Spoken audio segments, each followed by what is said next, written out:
I think reflection is key to everything, right? It's especially in the world that we're in right now, where everything is constantly changing. It's really fast paced, and there's not often in our daily lives that pause. So Mhm. for me, I call it reconnection in my work and in my book. And it's really for me about when we're thinking about what's next, we need to know how we got there, where we are now. We need to know where we are. And then that opens up more possibilities for where we might be going. Mhm. But the other piece of it is like, what did we learn on the way to get there? Right. Like, So and how do we, without taking that reflection, it's hard to know what we've learned on the way. Right? yeah, I think reflection is key, but I want to hear from you what does that process look like? What is the process of reflection to really get an understanding of that? Mhm. 'Cause I think it's one thing to say it, but how do we actually do that work? Yeah. And that I think is there's a couple of key factors to that work. I think part of it is individual, but for me, the biggest piece is like actually setting that time, that pause. Mhm. It's very powerful to just take that time to take stock, right? And so then we start looking at those things like, where am I right now? Where do I think I want to go?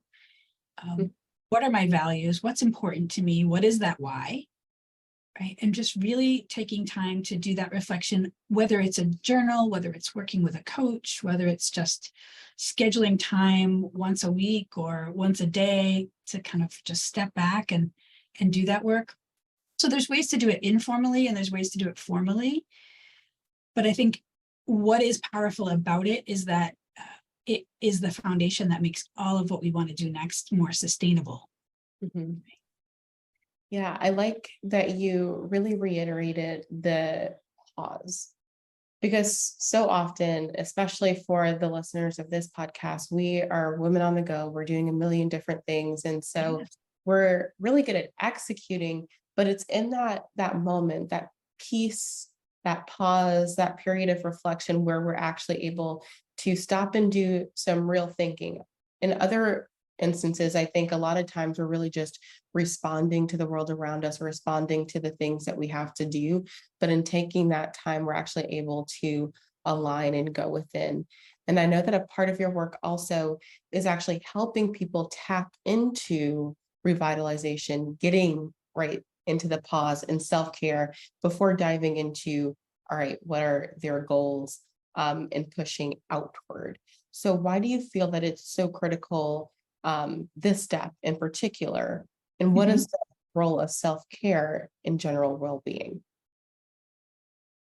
I think you explained it so well, right? It can be so easy to be in it and to be, especially when we have big goals, like to jump into those goals and push them forward, right? And we give our goals so much power.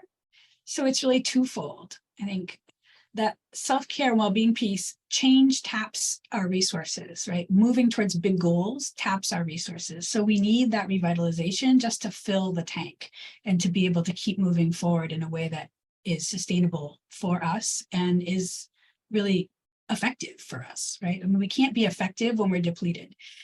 And so that's one piece of it. But I think the other piece is that in order to do the work that we want to do, we we need to have that foundation and that personal energy that's managed. Um, I like to use the word nourishment versus self-care a little bit because I think self-care it gets a bad rap because it's been so commoditized and commercialized in some ways, and we start to think of it as like, we need to give ourselves a bunch of treats because we're getting on the edge of burnout, so self-care is like filling up that stuff, and it's really so much more meaningful and so much more a critical piece of our overall well-being, right? And for me, why I'm passionate about that is it's also research based, right? There's plenty of research out there that shows we need that. And it's very easy to get caught up in our culture of being busy and convince ourselves we don't need it or we can do it later or it's not that important, when it's actually very critical to our overall well-being. It's everything, and I think especially when we do have those larger goals, but I guess what's the balance then? How do we balance, that sense of nourishment with what we know we have to execute. We have these huge, long to-do lists. So what do you say in terms of being able to balance and juggle all of those priorities? For me, I say that make it non-negotiable. Mhm. And this is a hard part, I think, for a lot of women, because it's easier to be externally focused on all the things and all the responsibilities and the commitments and the caring that we have going on externally.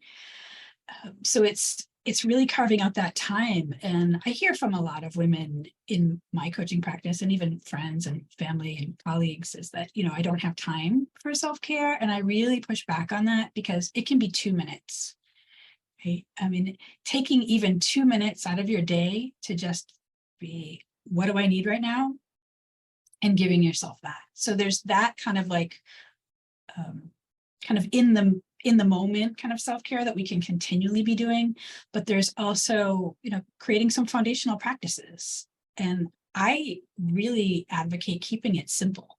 Right? We don't need to be doing all the things. We don't need the 20-point self-care routine, because we've got enough on our to-do list. Self-care shouldn't be a job.